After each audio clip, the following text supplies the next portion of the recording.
volle zaal met zigeunermuziek. In het midden de primas met zijn groot publiek. Zijn haar is gitzwart en hij weet wat hij wil. Het licht wordt gedempt en de zaal is doodstil. Men luistert hoe fijn zijn vioolmuziek klinkt. En het lied van de oude zigeuner zingt. De oude zigeuner is eenzaam. Zijn glorie en roem zijn vergaan. Vergeten het lied van zijn violen. Vergeten voor altijd zijn naam.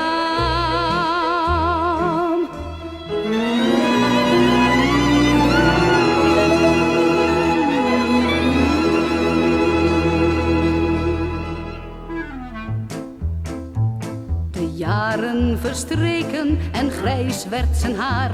De primas van vroeger, hij voelt zich zo naar. Hij gaat naar de zaal, want hij wil nog één keer dat zij voor hem klappen, net zoals weleer. Hij wil graag naar binnen, maar hij mag het niet.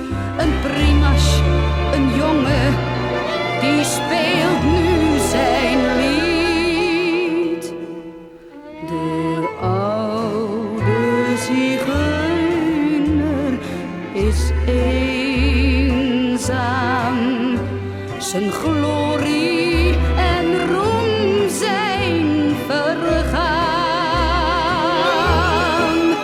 Vergeten het lied van zijn violen. Vergeten voor altijd zijn naam.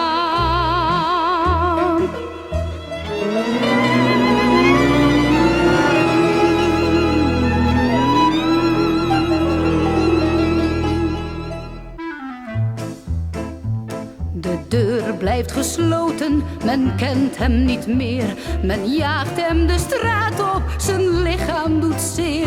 Hij pakt zijn viool en speelt voor zich heen. Die oude zigeuner, hij sterft zo alleen.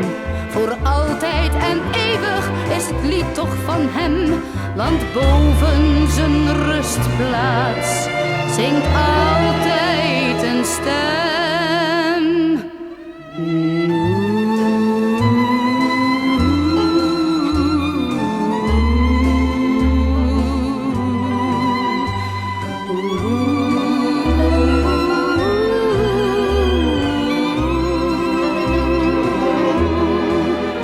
Vergeten het lied van zijn